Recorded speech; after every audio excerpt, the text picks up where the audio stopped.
Bulb জ্বলবে, বাল্বের তলার মধ্যে সুইচ তার বা বাল্ব ভালো, তার ছিল তার ভালো, বাল্ব ভালো, সুইচ নষ্ট, সব মিলেই বাল্ব জ্বলবে।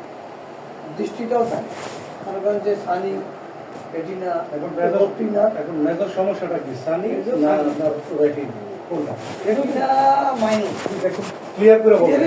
কারণ এনার রেটিনা চিকিৎসা করতে গেলে সার্জারি করতে হবে। এমন তো না হয় যে আমি পরবর্তীতে রেটিনার কাছে গেলাম, রেটিনা হয়তো আমাকে প্রশ্ন করলো যে আগে সানি অপারেশন কেন, এই ধরনের আমাকে প্রশ্ন করবে না।